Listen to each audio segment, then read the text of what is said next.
Hello दोस्तों, last lectures ਦੇ ਵਿੱਚ ਆਪਾਂ ਕੋਨਾਂ ਬਾਰੇ ਗੱਲ ਕੀਤੀ ਸੀ।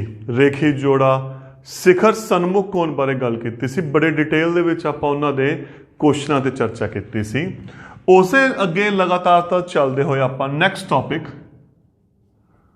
ਸਮਾਂਤਰ ਰੇਖਾਵਾਂ ਤੇ ਗੱਲ ਕਰਾਂਗੇ। देखो पिछले ਲੈਕਚਰ 'ਚ ਆਪਾਂ ਕਾਟਵੀਆਂ ਰੇਖਾਵਾਂ ਤੇ ਗੱਲ ਕੀਤੀ ਸੀ। ਅਗਰ ਦੋ ਰੇਖਾਵਾਂ ਆਪਸ 'ਚ ਕੱਟਦੀਆਂ ਨੇ ਤਾਂ ਜਿਹੜੇ ਸਿਖਰ ਸਨਮੁਖ ਕੋਣ ਕੀ ਹੁੰਦੇ ਨੇ ਆਪਸ ਦੇ ਵਿੱਚ ਬਰਾਬਰ ਹੁੰਦੇ ਆ। ਤੇ ਸਮਾਂਤਰ ਰੇਖਾਵਾਂ ਦੇ ਵਿੱਚ ਹੁਣ ਆਪਾਂ ਨੂੰ ਪਤਾ ਸਮਾਂਤਰ ਰੇਖਾਵਾਂ ਕਿਹੜੀਆਂ ਹੁੰਦੀਆਂ।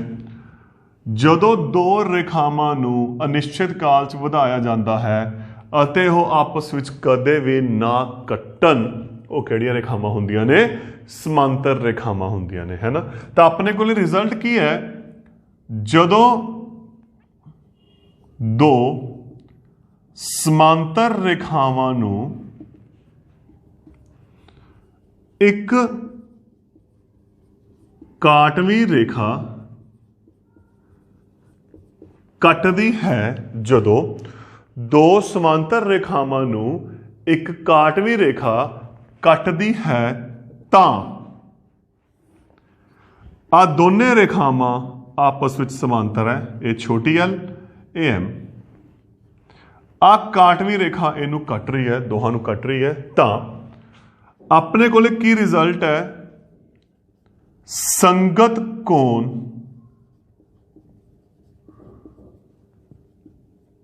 ਬਰਾਬਰ ਹੁੰਦੇ ਹਨ। ਹੁਣ ਸਭ ਤੋਂ ਇੰਪੋਰਟੈਂਟ ਚੀਜ਼ ਸੰਗਤ ਕੋਣ ਕਿਹੜੇ ਹੈ। ਆਪਾਂ ਉਹਦੇ ਦੇਖੋ ਕੋਣ ਕਿੱਥੇ ਕਿੱਥੇ ਬਣ ਰਿਹਾ। ਇੱਕ ਇੱਥੇ 2 3 4 5 6 7 ਤੇ 8। ਆਪਣੇ ਕੋਲੇ ਦੋ ਸਮਾਂਤਰ ਰੇਖਾਵਾਂ ਅਤੇ ਇੱਕ ਕਾਟਵੀਂ ਰੇਖਾ ਦੇ ਵਿੱਚ ਇੱਥੇ 8 ਕੋਣ ਬਣ ਰਹੇ ਆ। 4 ਉੱਪਰਲੇ ਹਿੱਸੇ, 4 ਨਿਚਲੇ ਹਿੱਸੇ। ਅਗਰ ਸਿੱਧੀ ਭਾਸ਼ਾ 'ਚ ਆਪਾਂ ਗੱਲ ਕਰੀਏ ਤਾਂ ਸੰਗਤ ਕੋਣ ਕਿਹੜੇ ਹੁੰਦੇ ਨੇ। ਦੋਸਤੋ ਇੱਥੇ ਇੱਕ ਬੜੀ ਇੰਪੋਰਟੈਂਟ ਚੀਜ਼ ਹੈ। ਜਦੋਂ ਆਪਾਂ ਕੋਣਾਂ ਬਾਰੇ ਗੱਲ ਕਰਨੀ ਹੈ ਨਾ ਤਾਂ ਦੇਖੋ ਇੱਥੇ ਦੋ ਹਿੱਸੇ ਨੇ। ਮੈਂ ਇਹਨੂੰ ਇੱਕ ਵਾਰ ਦੋ ਹਿੱਸੇ 'ਚ ਵੰਡ ਰਿਹਾ। ਇੱਕ ਉੱਪਰਲਾ ਹਿੱਸਾ, ਇੱਕ ਨਿਚਲਾ ਹਿੱਸਾ। ਇਸ ਰੇਖਾ ਜਿਹੜੀ ਮੈਂ ਵਿਚਾਲੇ ਰੇਖਾ ਮਾਰਤੀ ਤਾਂ ਉੱਪਰਲੇ ਹਿੱਸੇ 'ਚ 1 2 3 4 ਆ ਗਏ, ਨਿਚਲੇ ਹਿੱਸੇ 'ਚ 5 6 7 ਤੇ 8 ਆ ਗਏ। ਤਾਂ ਜਦੋਂ ਆਪਾਂ ਇਹ ਕੋਣਾਂ ਦੀ ਗੱਲ ਕਰਾਂਗੇ ਤਾਂ ਇੱਕ ਆਪਣੇ ਕੋਲੇ ਇਸ ਦਾ ਉੱਪਰਲਾ ਕੋਣ ਹੋਣਾ, ਉਹਦੇ ਕੋਰਸਪੌਂਡ ਇੱਕ ਆਪਣੇ ਕੋਲੇ ਹੇਠਲਾ ਕੋਣ ਹੋਣਾ। ਪਹਿਲਾਂ ਤੱਕ ਇਹ ਗੱਲ ਧਿਆਨ 'ਚ ਰੱਖਣੀ। ਦੇਖੋ ਬੜੀ ਇੰਪੋਰਟੈਂਟ ਦੋ ਚੀਜ਼ਾਂ ਦੀ ਗੱਲ ਕਰ ਰਿਹਾ ਮੈਂ। ਨੰਬਰ 2, ਜਿਹੜੇ ਵੀ ਕੋਣਾਂ ਦੀ ਆਪਾਂ ਗੱਲ ਕਰਾਂਗੇ ਤੇ ਆਪਾਂ ਨੂੰ ਪਤਾ ਕੋਣ ਦੇ ਵਿੱਚ ਦੋ ਬਾਹਾਂ ਹੁੰਦੀਆਂ ਨੇ। ਆਏ ਦੋ ਬਾਜੂ, ਆਰਮਸ, ਸਾਈਡਸ ਹੁੰਦੀਆਂ ਨੇ। ਤਾਂ ਦੋਹਾਂ ਬਾਹਾਂ ਦੇ ਵਿੱਚੋਂ ਇੱਕ ਬਾਹ ਤਾਂ ਹੋਣੀ ਹੈ ਸਮਾਂਤਰ ਰੇਖਾ ਦੀ, ਦੂਸਰੀ ਬਾਹ ਜਿਹੜੀ ਹੋਣੀ ਹੈ ਉਹਦੀ ਕਾਟਵੀਂ ਰੇਖਾ ਦੀ। ਇਹ ਬੜੀ ਇੰਪੋਰਟੈਂਟ ਗੱਲ ਹੈ, ਇਹ ਆਪਾਂ ਡਿਸਕਸ ਕਰ ਰਹੇ ਹਾਂ। ਮੈਂ ਹੁਣੀ ਆਪਾਂ ਡਿਸਕਸ ਕਰਦੇ ਹਾਂ। ਤਾਂ ਪਹਿਲੀ ਸ਼ਰਤ ਕੀ ਹੈ? ਜਦੋਂ ਦੋ ਸਮਾਂਤਰ ਰੇਖਾਵਾਂ ਨੂੰ ਇੱਕ ਕਾਟਵੀਂ ਰੇਖਾ ਕੱਟਦੀ ਹੈ ਤਾਂ ਸੰਗਤ ਕੋਣ ਬਰਾਬਰ ਹੁੰਦੇ ਆ। ਸੰਗਤ ਕਿਹੜੇ ਹੋ ਗਏ? ਆਹ ਹੁਣ ਇਹਨੂੰ ਦੇਖੋ, ਉੱਪਰਲੇ ਪਾਸੇ ਇਸ ਦਿਸ਼ਾ 'ਚ ਹੈ ਤੇ ਨਿਚਲੇ ਪਾਸੇ ਦੇਖੋ, ਦੇਖਿਆ ਜਾਵੇ ਉੱਪਰਲੇ ਕੋਣ 4 ਦਿਸ਼ਾ 'ਚ ਆ ਗਏ, ਸੱਜੇ ਖੱਬੇ ਤੇ ਨੀਚੇ ਸੱਜੇ ਖੱਬੇ। ਆ ਉੱਪਰ ਸੱਜੇ ਖੱਬੇ ਆ ਗਿਆ, ਨੀਚੇ ਸੱਜੇ ਖੱਬੇ ਆ ਗਏ। ਤੇ ਨਿਚਲੇ ਪਾਸੇ ਉੱਪਰ ਸੱਜੇ ਉੱਪਰ ਖੱਬੇ, ਨੀਚੇ ਸੱਜੇ ਨੀਚੇ ਖੱਬੇ। ਹੁਣ ਇੱਥੇ ਦੇਖੋ, ਇਹ ਹੈਗਾ ਉੱਪਰ ਸੱਜੇ, ਤਾਂ ਇਹਦਾ ਵੀ ਉੱਪਰ ਸੱਜੇ ਕਿਹੜਾ ਹੋ ਗਿਆ? ਆ ਹੋ ਗਿਆ। ਤਾਂ ਕੋਣ 1 ਬਰਾਬਰ ਹੈ ਕੋਣ 5। ਇੱਧਰ ਇਹ ਕਿਹੜਾ ਹੋ ਗਿਆ? ਸੱਜੇ ਖੱਬੇ, ਨੀਚੇ ਵੀ ਸੱਜੇ ਖੱਬੇ। ਇੱਕ ਉੱਪਰਲਾ ਕੋਣ, ਇੱਕ ਹੇਠਲਾ ਕੋਣ। ਕੋਣ 3 ਇਹ ਕਿਹੜਾ ਹੋ ਗਿਆ? ਦੇਖੋ ਧਿਆਨ ਨਾਲ, ਕਿਹੜਾ ਹੋ ਗਿਆ? ਚੈੱਕ ਕਰਕੇ ਦੇਖੋ। ਨੀਚੇ ਖੱਬੇ ਤੇ ਨੀਚੇ ਖੱਬੇ ਕਿਹੜਾ ਆ ਗਿਆ? 7। ਇੱਕ ਹੋ ਗਿਆ ਆਹ ਤੇ ਇੱਕ ਹੋ ਗਿਆ ਆਹ। ਇਹ ਹੁੰਦੇ ਨੇ ਸੰਗਤ ਕੋਣ। ਇਹਨਾਂ ਦੀ ਖਾਸੀਅਤ ਪਤਾ ਕੀ ਹੁੰਦੀ ਹੈ? ਇਹ ਐਫ ਸ਼ੇਪ 'ਚ ਹੁੰਦੇ ਨੇ। ਇੱਥੇ ਇਹ ਐਫ ਸ਼ੇਪ 'ਚ ਹੁੰਦੇ ਨੇ, ਇੱਥੇ ਹੋਣਗੇ ਆਏ। ਉਹ ਐਫ ਆਏ ਵੀ ਹੋ ਸਕਦੀ ਹੈ, ਉਹ ਐਫ ਟੇਢੀ ਵੀ ਹੋ ਸਕਦੀ ਹੈ,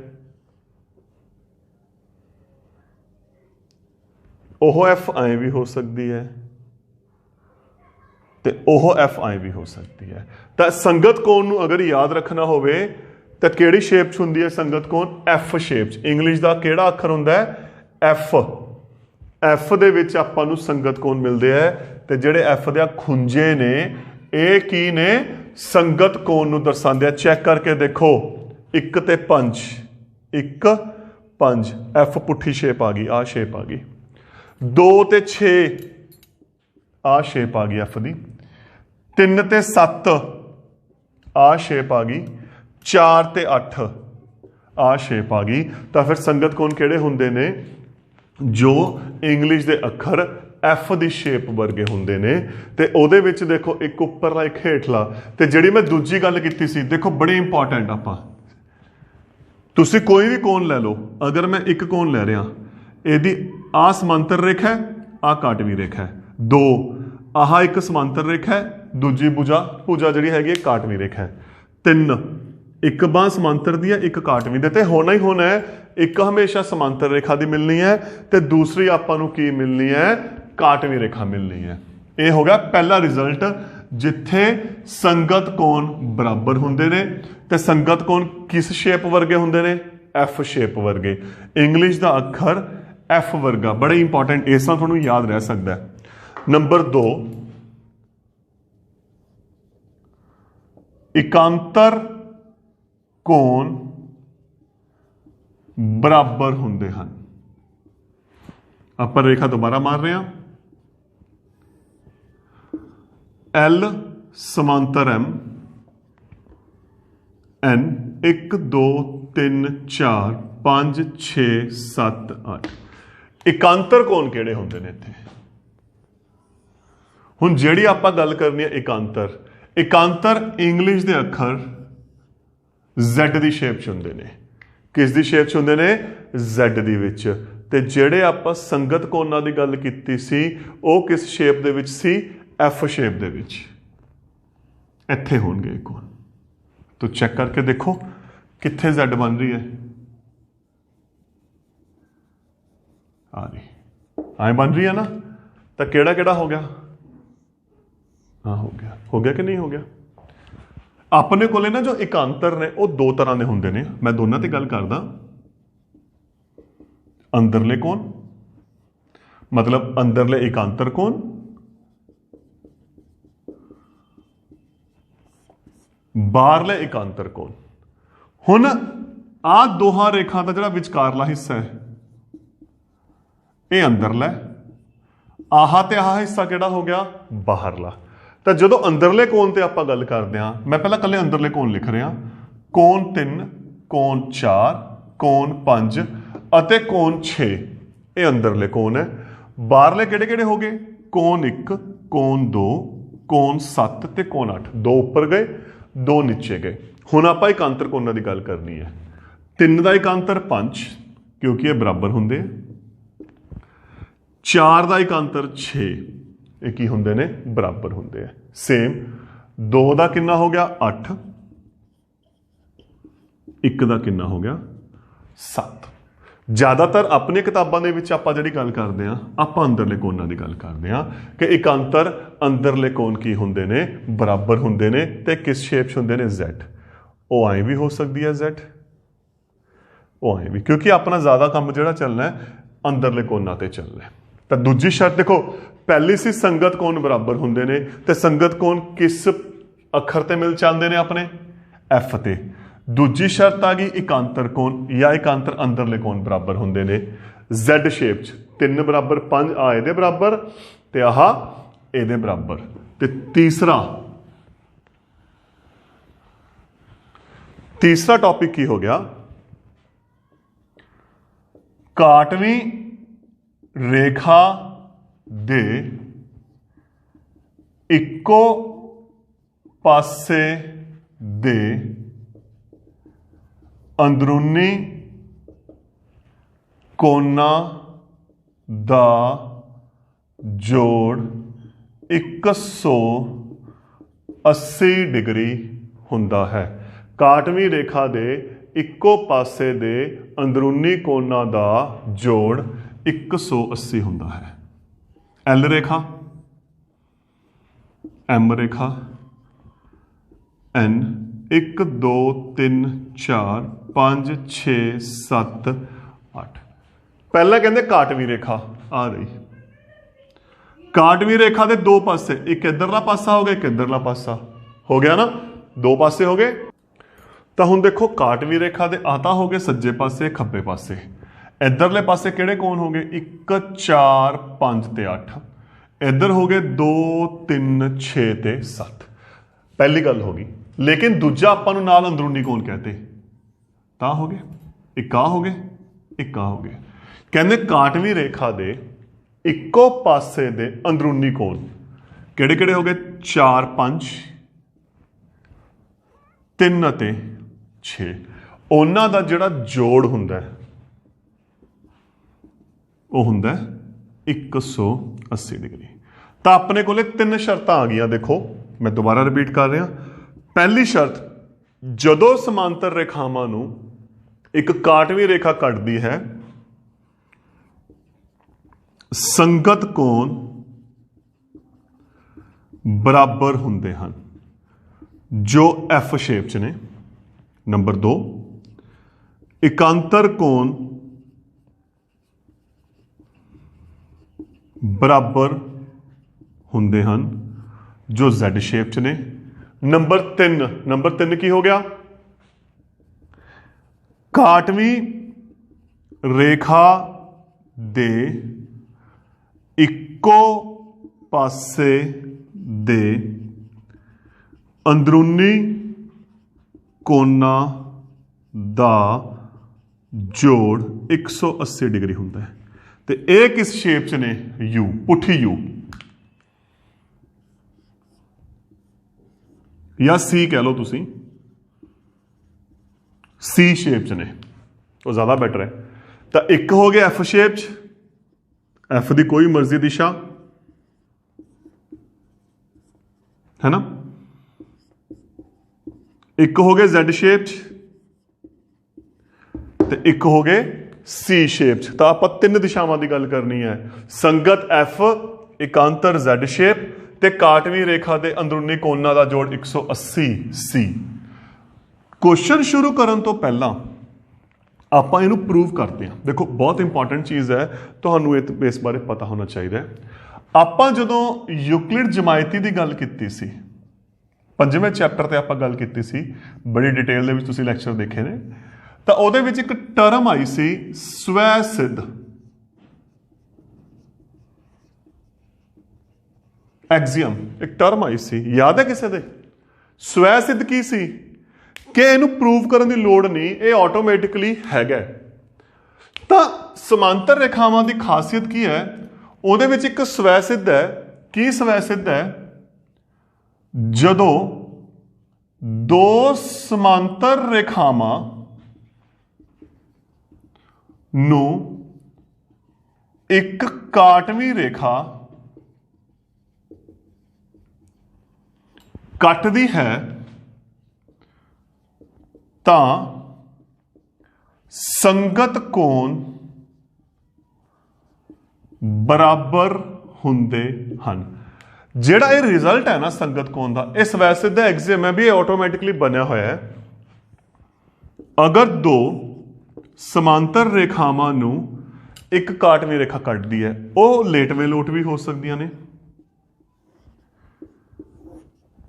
ਉਹ ਖੜਵੇਂ ਲੋਟ ਵੀ ਹੋ ਸਕਦੀਆਂ ਨੇ ਤਾਂ ਜਿਹੜੇ ਸੰਗਤ ਕੋਣ ਹੈ ਆਹ ਇਹਦੇ ਬਰਾਬਰ ਮੈਂ ਬਿੰਦੂ ਲਾ ਰਿਹਾ ਉਮੀ ਆ ਇਹਦੇ ਬਰਾਬਰ ਆ ਇਹਦੇ ਬਰਾਬਰ ਤਾਂ ਇਹ ਰਿਜ਼ਲਟ ਆਬਵੀਅਸਲੀ ਹੈ मतलब ट्रू रिजल्ट है एक सेम इधरली साइड आ ਇਹਦੇ ਬਰਾਬਰ ਆ ਇਹਦੇ ਬਰਾਬਰ ਆ ਇਹਦੇ ਬਰਾਬਰ ਆ ਇਹਦੇ ਬਰਾਬਰ ਇਹ ਇੱਕ ਸਵੈ ਸਿੱਧ ਐਕਸੀਅਮ ਹੈ ਜਿਹਨੂੰ ਪ੍ਰੂਵ ਕਰਨ ਦੀ ਲੋੜ ਨਹੀਂ ਹੈਗੀ ਕਿ ਜਦੋਂ ਦੋ ਸਮਾਂਤਰ ਰੇਖਾਵਾਂ ਨੂੰ ਇੱਕ ਕਾਟਵੀਂ ਰੇਖਾ ਕੱਟਦੀ ਹੈ ਤਾਂ ਜਿਹੜੇ ਸੰਗਤ ਕੋਣ ਕੀ ਹੁੰਦੇ ਨੇ ਬਰਾਬਰ ਹੁੰਦੇ ਨੇ।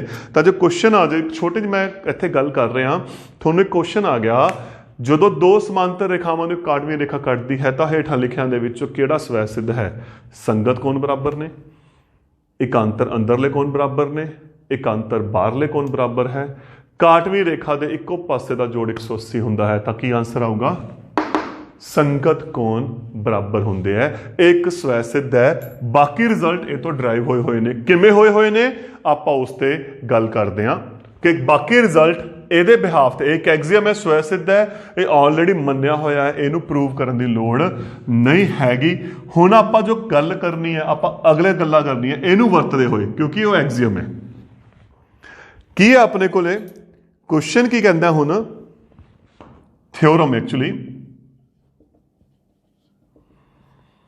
ਜੇ ਇੱਕ ਕਾਟਵੀਂ ਰੇਖਾ ਜੇਕਰ ਇੱਕ ਕਾਟਵੀਂ ਰੇਖਾ ਦੋ ਸਮਾਂਤਰ ਰੇਖਾਵਾਂ ਨੂੰ ਕੱਟੇ ਤਾਂ ਇਕਾਂਤਰ ਅੰਦਰਲੇ ਕੋਣ ਬਰਾਬਰ ਹੁੰਦੇ ਹਨ। ਆਪਣੇ ਕੋਲੇ ਆ ਰਿਜ਼ਲਟ ਹੈ ਇੱਕ। ਤਾਂ ਜਿਹੜਾ ਇਹ ਦੂਸਰਾ ਰਿਜ਼ਲਟ ਆਪਾਂ ਵਰਤਿਆ ਥਿਓਰਮ ਹੈ ਅਸਲ ਦੇ ਵਿੱਚ। ਕਿਉਂ? ਕਿਉਂਕਿ ਪਹਿਲੀ ਥਿਓਰਮ ਪਹਿਲਾਂ ਇੱਕ ਸਵੈ ਸਿੱਧ ਕੀ ਹੈ ਸੰਗਤ ਕੋਣ ਬਰਾਬਰ। ਇਹ ਇਹਦਾ ਇੱਕ ਟ੍ਰਿਓ ਰਿਜ਼ਲਟ ਹੈ, ਐਗਜ਼ੀਅਮ ਹੈ, ਸਵੈ ਸਿੱਧ ਹੈ। ਹੁਣ ਆਪਾਂ ਉਹਦੀ ਸਹਾਇਤਾ ਨਾਲ ਇਹ ਤੇ ਕੰਮ ਕਰਨਾ ਹੈ। ਕਿਵੇਂ ਦੇਖਦੇ ਹਾਂ? ਕਹਿੰਦੇ ਦੋ ਸਮਾਂਤਰ ਰੇਖਾਵਾਂ ਆਪਾਂ ਨੂੰ ਦਿੱਤੀਆਂ, ਇੱਕ L ਹੈ ਇੱਕ M ਹੈ।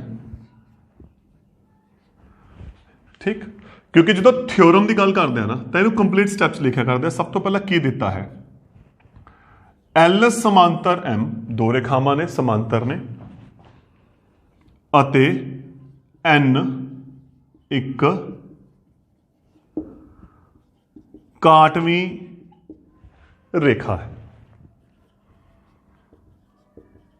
ਸਿੱਧ ਕਰਨਾ ਕੀ ਸਿੱਧ ਕਰਨਾ ਆਪਾਂ ਇਕਾਂਤਰ ਅੰਦਰਲੇ ਕੋਣ ਬਰਾਬਰ ਹੈ। ਆਪਾਂ ਨਾਮ ਦੇ ਜੋ ਜੋ ਚਾਹੀਦਾ ਉਵੇਂ ਆਪਾਂ ਨਾਮ ਦੇਣੇ ਸ਼ੁਰੂ ਕਰਦੇ ਹਾਂ। ਤੇ ਇਕਾਂਤਰ ਅੰਦਰਲੇ ਕੋਣ ਕਿਸ ਸ਼ੇਪ ਚ ਸੀ Z ਸ਼ੇਪ ਚ। ਆ ਕੋਣ 1 3 2 4 ਆਪਾਂ ਇਹਨੂੰ ਸਿੱਧ ਕਰਨਾ ਹੈ ਕਿ 1 ਬਰਾਬਰ ਹੈ 3 2 ਬਰਾਬਰ ਹੈ 4। ਹੱਲ ਕਿਵੇਂ ਸਿੱਧ ਕਰੀਏ? ਇੱਥੇ ਦੋਸਤੋ ਹੁਣ ਕੀ ਕਰਾਂਗੇ ਆਪਾਂ ਇਦੋਂ ਪਹਿਲਾਂ ਆਪਾਂ ਕੀ ਵਰਤ ਚੁੱਕੇ ਹਾਂ ਪਹਿਲਾਂ ਮੈਂ ਉਹਦੀ ਗੱਲ ਕਰਦਾ। ਸਿਖਰ ਸਨਮੁਖ ਕੋਣ ਆਪਾਂ ਪਿਛਲੇ ਲੈਕਚਰਾਂ ਦੇ ਵਿੱਚ ਸਿਖਰ ਸਨਮੁਖ ਕੋਣ ਬਾਰੇ ਗੱਲ ਕਰ ਚੁੱਕੇ ਹਾਂ। ਯਾਦ ਹੈ ਸਿਖਰ ਸਨਮੁਖ ਕੋਣ ਕੀ ਸੀ? ਜਦੋਂ ਦੋ ਕਾਟਵੀਆਂ ਰੇਖਾਵਾਂ ਆਪਸ ਚ ਕੱਟਦੀਆਂ ਨੇ ਤਾਂ ਆਹ ਕੋਣ ਇਹਦੇ ਬਰਾਬਰ ਹੁੰਦਾ ਹੈ, ਆਹ ਕੋਣ ਇਹਦੇ ਬਰਾਬਰ ਹੁੰਦਾ। ਆਈ ਥਿੰਕ ਇਹੀ ਹੁੰਦਾ ਨਾ। ਹਾਂ, ਹੁਣ ਉੱਪਰ ਦੇਖੋ ਸਿਰਫ ਆ ਹਿੱਸਾ ਇੱਥੇ ਰੇਖਾਵਾਂ ਕੱਟ ਰਹੀਆਂ, ਆਹ ਕੋਣ ਇਹਦੇ ਬਰਾਬਰ ਆ ਇਹਦੇ ਬਰਾਬਰ। ਕਿਉਂਕਿ ਨਾ ਇਹਦੇ ਨਾਲ ਆਪਾਂ ਇਹ ਵੀ ਜੋ ਆਪਾਂ ਹੁਣ ਤੱਕ ਪੜ੍ਹ ਚੁੱਕੇ ਹਾਂ ਸਿਖਰ ਸਨਮੁਖ ਕੋਣ, ਰੇਖੀ ਜੋੜਾ, ਇੱਕ ਸੰਗਤ ਕੋਣ, ਤਾਂ ਇਹਨਾਂ ਤਿੰਨਾਂ ਨੂੰ ਵਰਤਦੇ ਹੋਏ ਆਪਾਂ ਇਸ ਦੀ ਗੱਲ ਕਰਾਂਗੇ। ਤਾਂ ਸਭ ਤੋਂ ਪਹਿਲਾਂ ਇੱਥੇ ਮੈਂ ਇੱਕ ਨਾਮ ਦਿੱਤਾ। ਮੈਂ ਅਲੱਗ-ਅਲੱਗ ਦੇਖੋ ਰੰਗ ਇਸੇ ਕਰਕੇ ਕੀਤਾ ਹੈ। ਜੋ ਆਪਾਂ ਨੂੰ ਚਾਹੀਦਾ ਹੈ ਉਹ ਆਪਾਂ ਲਾਲ ਰੰਗ ਨਾਲ ਕਰਤਾ, ਜੋ ਆਪਾਂ ਨੂੰ ਹੋਰ ਲੋੜ ਪੈਂਦੀ ਹੈ ਕਿਉਂਕਿ ਤੁਹਾਨੂੰ ਡਾਇਰੈਕਟ ਨਹੀਂ ਯਾਦ ਰਹਿੰਦਾ ਕੀ ਹੈ, ਜਿਵੇਂ ਜਿਵੇਂ ਚਾਹੀਦਾ ਆਪਾਂ ਉਵੇਂ ਉਵੇਂ ਨੇਮਿੰਗ ਕਰ ਸਕਦੇ ਹਾਂ। 1 ਬਰਾਬਰ ਹੈ 5 ਕੀ ਆਪਾਂ ਕਹਿ ਸਕਦੇ ਹਾਂ ਸਿਖਰ ਸਨਮੁਖ ਕੋਣ। ਕੋਣ 1 ਬਰਾਬਰ ਹੈ ਕੋਣ 5। ਸਿਖਰ ਸਨਮੁਖ ਕੋਣ। ਠੀਕ, ਅਤੇ ਕੋਣ 5 ਬਰਾਬਰ ਹੈ ਕੋਣ 5 ਕਿਹਦੇ ਬਰਾਬਰ ਆ ਗਿਆ? ਇਹਦੇ ਬਰਾਬਰ ਨਹੀਂ ਆ ਗਿਆ। ਦੇਖੋ ਧਿਆਨ ਨਾਲ ਐਫ ਸ਼ੇਪ ਬਣ ਗਈ ਸੰਗਤ ਕੋਣ। ਦੇਖੋ ਦੋਹਾਂ ਨੂੰ ਵਰਤ ਕੇ ਸੰਗਤ ਕੋਣ ਅਤੇ ਕੋਣ 5 ਬਰਾਬਰ ਹੈ ਕੋਣ 3। ਜੋ ਆਪਾਂ ਵਰਤਿਆ ਸਿਖਰ ਸਨਮੁਖ ਕੋਣ ਆਪਾਂ ਵਰਤ ਚੁੱਕਿਆ, ਰਿਜ਼ਲਟ ਕਲੀਅਰ ਹੈ। ਸੰਗਤ ਕੋਣ ਸਵੈ ਸਿੱਧ ਹੈ ਉਹ ਵਰਤਿਆ ਜਾਊਗਾ ਤੇ ਦੋਹਾਂ ਨੂੰ ਵਰਤ ਕੇ ਦੇਖੋ। ਆ ਸਮੀਕਰਨ 1 ਹੈ, ਆ 2 ਹੈ ਤੇ 1 ਅਤੇ 2 ਦੀ ਖਾਸੀਅਤ ਕੀ ਹੈ? ਅਗਰ ਆਪਾਂ ਚੈੱਕ ਕਰੀਏ ਦੋਹਾਂ 'ਚ 5 ਇੱਕੋ ਨਾਲ ਦਾ ਹੈ ਤਾਂ 1 ਅਤੇ 2 ਤੋਂ 5 ਬਰਾਬਰ ਹੈ ਤੇ ਪਿੱਛੇ ਕਿੰਨਾ ਰਹਿ ਗਿਆ? 1 ਬਰਾਬਰ ਹੈ 3। ਇਹੀ ਆਪਾਂ ਸਿੱਧ ਕਰਨਾ ਹੈ। ਜਦੋਂ 1 ਬਰਾਬਰ ਹੈ 3 ਸਿੱਧ ਹੋ ਗਿਆ, ਇਸੇ ਤਰੀਕੇ ਦੇ ਨਾਲ ਆਪਾਂ ਸਿੱਧਾ ਲਿਖ ਸਕਦੇ ਹਾਂ। ਇਸੇ ਤਰ੍ਹਾਂ कोण 2 बराबर है कोण 4 सिद्ध हो जाएगा, क्योंकि फिर 2 4 नहीं करना। देखो अगर 2 है, ਇਹਦਾ ਸਿਖਰ ਸਨਮੁਖ 6 आ गया, 6 ਤੇ 4 ਕੀ ਹੋ ਗਏ, ਸੰਗਤ ਕੋਣ ਹੋ ਗਏ। ਦੇਖੋ ਬਿਲਕੁਲ ਸੇਮ ਕੁਐਸਚਨ ਬਣ ਗਿਆ। ਤਾਂ ਸੰਗਤ ਕੋਣ ਤੇ ਸਿਖਰ ਸਨਮੁਖ ਨੂੰ ਵਰਤਦੇ ਹੋਏ ਆਪਾਂ ਆਸਾਨੀ ਦੇ ਨਾਲ ਅੰਦਰਲੇ ਕੋਣ ਨੂੰ ਸਿੱਧ ਕਰ ਸਕਦੇ ਹਾਂ। ਇਹ ਆਪਣੀ ਇੱਕ ਥਿਓਰਮ ਹੈ, ਤਾਂ ਹੀ ਮੇਰੀ ਕੋਸ਼ਿਸ਼ ਹੈ ਇਸ ਲੈਕਚਰਾਂ ਦੇ ਵਿੱਚ ਮੈਂ ਥਿਓਰਮ ਤੇ ਗੱਲ ਕਰੂੰਗਾ। ਅਗਲਾ ਇਹ ਹੋ ਗਿਆ ਸੈਕੰਡ ਰਿਜ਼ਲਟ। ਹੁਣ ਆਪਾਂ ਰਿਜ਼ਲਟ ਦੀ ਗੱਲ ਕਰਦੇ ਹਾਂ ਤੀਸਰੇ ਰਿਜ਼ਲਟ ਦੀ। ਤੇ ਤੀਜਾ ਰਿਜ਼ਲਟ ਕੀ ਸੀ, ਯਾਦ ਹੈ ਕੁਛ? ਮੇਰੇ ਤਾਂ ਨਹੀਂ ਯਾਦ, ਤੁਹਾਡੇ ਯਾਦ ਆ ਗਿਆ। ਤੀਸਰਾ ਰਿਜ਼ਲਟ ਕੀ ਸੀ, ਅੰਦਰਲੇ ਕੋਣਾਂ ਦਾ ਜੋੜ ਹੈ ਨਾ। 2 ਸਮਾਂਤਰ ਰੇਖਾਵਾਂ ਨੂੰ ਇੱਕ ਕਾਟਵੀਂ ਰੇਖਾ ਕੱਟਦੀ ਹੈ ਤਾਂ ਇੱਕੋ ਪਾਸੇ ਤਾਂ ਕਾਟਵੀਂ ਰੇਖਾ ਦੇ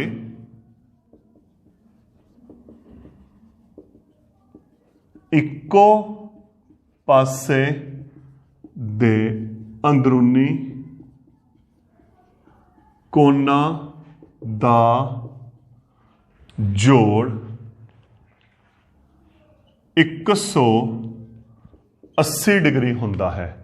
ਜਦੋਂ 2 ਸਮਾਂਤਰ ਰੇਖਾਵਾਂ ਨੂੰ ਇੱਕ ਕਾਟਵੀਂ ਰੇਖਾ ਕੱਟਦੀ ਹੈ ਤਾਂ ਇੱਕੋ ਪਾਸੇ ਦੇ ਅੰਦਰੂਨੀ ਕੋਣਾਂ ਦਾ ਜੋੜ 180 ਹੁੰਦਾ ਹੈ। ਜਾਂ ਇਹਦੀ ਥਾਂ ਤੇ ਕੁਛ ਯਾਦ ਹੈ ਕੀ ਲਿਖਿਆ ਆ ਸਕਦਾ ਹੈ? ਸਟਾਰਟਿੰਗ ਦੇ ਵਿੱਚ ਆਪਾਂ ਗੱਲ ਕੀਤੀ ਸੀ, ਜਾਂ ਇੱਥੇ ਲਿਖਿਆ ਆ ਸਕਦਾ, ਇਸ ਤੋਂ ਬਾਅਦ ਲਿਖ ਰਿਹਾ ਅੰਦਰੂਨੀ ਕੋਣ ਸੰਪੂਰਕ ਹੁੰਦੇ ਹਨ। ਕੁਛ ਯਾਦ ਆਇਆ? ਸੰਪੂਰਕ ਜਦੋਂ 2 ਕੋਣਾਂ ਦਾ ਜੋੜ 180 ਹੋਵੇ ਤਾਂ ਇਹਦੀ ਥਾਂ ਤੇ ਆ ਲਾਈਨ ਵੀ ਆ ਸਕਦੀ ਹੈ। ਹੁਣ ਆਪਾਂ ਨੂੰ 2 ਸਮਾਂਤਰ ਰੇਖਾਵਾਂ ਦਿੱਤੀਆਂ ਹੋਈਆਂ, LM ਇੱਕ ਕਾਟਵੀਂ ਰੇਖਾ ਉਹਨਾਂ ਨੂੰ ਕੱਟ ਰਹੀ ਹੈ। ਸਭ ਤੋਂ ਪਹਿਲਾਂ ਦਿੱਤਾ ਹੈ L ਸਮਾਂਤਰ M ਅਤੇ N ਇੱਕ ਕਾਟਵੀਂ ਰੇਖਾ ਹੈ। ਸਿੱਧ ਕਰਨਾ ਕਾਟਵੀਂ ਰੇਖਾ ਦੇ ਇੱਕੋ ਪਾਸੇ ਦੇ ਅੰਦਰੂਨੀ ਕੋਣ, ਮੈਂ ਇਹਨਾਂ ਦੋਹਾਂ ਤੇ ਗੱਲ ਕਰ ਰਿਹਾ, 1 ਅਤੇ 2। ਚਾਹੇ ਤੁਸੀਂ ਇੱਧਰਲੀ ਸਾਈਡ ਲੈ ਲਓ, ਕੋਈ ਵੀ 2 ਨਾਮ ਦੇ ਕੇ ਇਹਨੂੰ ਆਪਾਂ ਸਿੱਧ ਕਰਨਾ ਹੈ। ਹਾਂ ਦੇਖੋ ਹੁਣ ਇੱਥੇ ਸਭ ਤੋਂ ਵੱਡੀ ਗੱਲ ਕੀ ਆਈ, ਪਹਿਲੀ ਸ਼ਰਤ ਤਾਂ ਆਪਾਂ ਕੀ ਵਰਤਾਂਗੇ, ਉਹੀ ਗੱਲ ਸਿਖਰ ਸਨਮੁਖ ਦੀ। ਦੇਖੋ ਫਰਕ ਦੱਸਦਾ ਮੈਂ, ਆਪਾਂ ਕੀ ਕੀ ਕੀਤਾ ਅਸਲ ਦੇ ਵਿੱਚ। ਆਪਾਂ ਥੋੜੇ ਜਿਹੇ ਫਰਕ ਤੇ ਗੱਲ ਕਰਦੇ ਹਾਂ। ਜਦੋਂ ਆਪਾਂ ਇਕਾਂਤਰ ਕੋਣਾਂ ਦੀ ਗੱਲ ਕੀਤੀ, ਇਕਾਂਤਰ ਕੋਣ ਆਪਾਂ ਸਿੱਧ ਕੀਤੇ ਇਦੋਂ ਲਾਸਟ, ਜਿਹੜੀ ਆਪਾਂ ਥਿਓਰਮ ਲੈ ਕੇ ਚੱਲੇ ਇਕਾਂਤਰ ਕੋਣ ਦੀ, ਉਸ ਦੇ ਵਿੱਚ ਆਪਾਂ ਕੀ ਕੀਤਾ, ਸਿਖਰ ਸਨਮੁਖ ਅਤੇ ਸੰਗਤ ਕੋਣ। ਕਿਉਂਕਿ ਆ ਵੀ ਬਰਾਬਰ ਹੈ, ਆ ਵੀ ਬਰਾਬਰ ਹੈ, ਤੇ ਇਹਨੂੰ ਵੀ ਆਪਾਂ ਬਰਾਬਰ ਸਿੱਧ ਕਰਨਾ ਹੈ। ਇਹ ਵੀ ਬਰਾਬਰ ਹੈ, ਇਹ ਵੀ ਬਰਾਬਰ ਹੈ, ਇਹਨੂੰ ਬਰਾਬਰ ਸਿੱਧ ਕਰਨਾ ਹੈ। ਹੁਣ ਆਪਾਂ ਇੱਕੋ ਪਾਸੇ ਦੇ ਕੋਣਾਂ ਦੀ ਗੱਲ ਕਰਨੀ ਹੈ, ਜਿਹੜੇ ਆਪਾਂ ਹੁਣ ਗੱਲ ਕਰ ਰਹੇ ਹਾਂ ਇੱਕੋ ਪਾਸੇ ਦੇ ਅੰਦਰੂਨੀ ਕੋਣ। ਤਾਂ ਇੱਥੇ ਇੱਕ ਤਾਂ ਆਪਾਂ ਵਰਤਿਆ ਸੰਗਤ ਕੋਣ। ਪ੍ਰੋਬਲਮ, ਇਹਨੂੰ ਆਪਾਂ 180 ਸਿੱਧ ਕਰਨਾ ਹੈ, ਤੇ 180 ਵਾਲੀ ਕਿਹੜੀ ਸ਼ਰਤ ਪਈ ਆਪਣੇ ਕੋਲ, ਰੇਖੀ ਜੋੜੇ ਦੀ। ਦੇਖੋ ਇਹ ਬਰਾਬਰ ਸੀ ਤਾਂ ਸਿਖਰ ਸਨਮੁਖ ਕੋਣ ਆ ਗਏ। 180 ਸਿੱਧ ਕਰਨਾ ਆਪਾਂ, ਤਾਂ 180 ਕਿੱਥੇ ਆਊਗਾ, ਜਦੋਂ ਆਪਣੇ ਕੋਲੇ ਰੇਖੀ ਜੋੜਾ ਹੋਵੇ। ਜਦੋਂ ਆਪਣੇ ਕੋਲੇ ਰੇਖੀ ਜੋੜਾ ਹੋਵੇ ਤਾਂ ਫਿਰ ਆਪਾਂ ਕੀ ਕਰਾਂਗੇ, ਇੱਥੇ ਇੱਕ ਰੇਖੀ ਜੋੜਾ ਬਣਾ ਲਾਂਗੇ। ਹੁਣ ਦੇਖੋ ਕੋਣ 1 ਪਲੱਸ ਕੋਣ 3 ਕਿਹਦੇ ਬਰਾਬਰ ਆ ਗਿਆ, 180 ਦੇ, 180 ਦੇ ਬਰਾਬਰ ਆ ਗਿਆ। ਪਰੰਤੂ 3 ਕਿਹਦੇ ਬਰਾਬਰ ਹੈ, 2 ਦੇ। ਕਿਉਂ, ਐਫ ਸ਼ੇਪ ਬਣ ਰਹੀ ਹੈ। ਇਹ ਹੋ ਗਿਆ ਰੇਖੀ ਜੋੜਾ, ਇਹ ਹੋ ਗਏ ਸੰਗਤ ਕੋਣ, ਹੈ ਨਾ। ਠੀਕ ਹੋ ਗਈ ਨਾ ਮੇਰੀ ਗੱਲ। ਫਰਕ ਉਹੀ ਪੈ ਰਿਹਾ। ਦੇਖੋ ਉਹ ਆਪਾਂ ਬਰਾਬਰ ਸਿੱਧ ਕਰਨੇ ਸੀ ਤਾਂ ਆਪਾਂ ਸੰਗਤ ਦੇ ਨਾਲ ਸਿਖਰ ਸਨਮੁਖ ਵਰਤ ਲਿਆ, ਕਿਉਂਕਿ ਉਹ ਦੋਨੇ ਬਰਾਬਰ ਨੇ। ਇੱਥੇ ਆਪਾਂ ਜੋੜ 180 ਸਿੱਧ ਕਰਨਾ ਹੈ ਤਾਂ ਸੰਗਤ ਤਾਂ ਆਣਾ ਹੀ ਆਣਾ, ਕਿਉਂਕਿ ਉਹਦਾ ਰਿਜ਼ਲਟ ਹੈ। ਉਹ ਹੋਰ 180 ਆਪਾਂ ਕਿੱਥੇ ਵਰਤੇ, ਰੇਖੀ ਜੋੜੇ ਤੋਂ, ਤਾਂ ਨਾਲ ਰੇਖੀ ਜੋੜਾ। ਜਦੋਂ 3 ਬਰਾਬਰ ਹੈ 2 ਤਾਂ 3 ਦੀ ਕੀਮਤ ਭਰਤੀ, ਇਹਨੂੰ ਆਪਾਂ ਸਮੀਕਰਨ 1 ਦੇ ਦਿੰਦੇ ਹਾਂ। ਤਾਂ ਸਮੀਕਰਨ 1 ਤੋਂ 1 + 2 ਬਰਾਬਰ ਹੈ 180। ਥਿਓਰਮ ਤਾਂ 2 ਲਾਈਨਾਂ ਦੀ ਹੈ, ਪਰ ਬੇਸਿਕ ਕਨਸੈਪਟ ਕੀ ਹੈ ਤੁਹਾਨੂੰ ਉਹ ਚੀਜ਼ ਬਾਰੇ ਪਤਾ ਹੋਣਾ ਬਹੁਤ ਜ਼ਰੂਰੀ ਹੈ ਕਿ ਬੇਸਿਕ ਕਨਸੈਪਟ ਇਹਦਾ ਕੀ ਚੱਲ ਰਿਹਾ ਹੈ ਕੀ ਨਹੀਂ। ਮੈਂ ਥੋੜਾ ਜਿਹਾ ਇਹਨੂੰ ਰੀਕੈਪਚੁਲੇਟ ਰਿਵਾਈਜ਼ ਕਰਵਾ ਦਿੰਦਾ, ਦੁਹਰਾਈ ਕਰਵਾ ਦਿੰਦਾ। ਅਸਲ ਦੇ ਵਿੱਚ ਆਪਾਂ ਕੀ ਕੀਤਾ, ਦੇਖੋ ਜਦੋਂ 2 ਸਮਾਂਤਰ ਰੇਖਾਵਾਂ ਨੂੰ ਇੱਕ ਕਾਟਵੀ ਰੇਖਾ ਕੱਟਦੀ ਹੈ ਤਾਂ ਪਹਿਲੀ ਸ਼ਰਤ ਸੰਗਤ ਕੋਣ ਬਰਾਬਰ ਹੁੰਦੇ ਹਨ। ਕਿਉਂ ਹੁੰਦੇ ਨੇ, ਕੀ ਕਾਰਨ ਸੀ? ਕਿਉਂਕਿ ਇਹ ਸਵੈ ਸਿੱਧ ਹੈ, ਇੱਕ ਐਕਸੀਅਮ ਹੈ।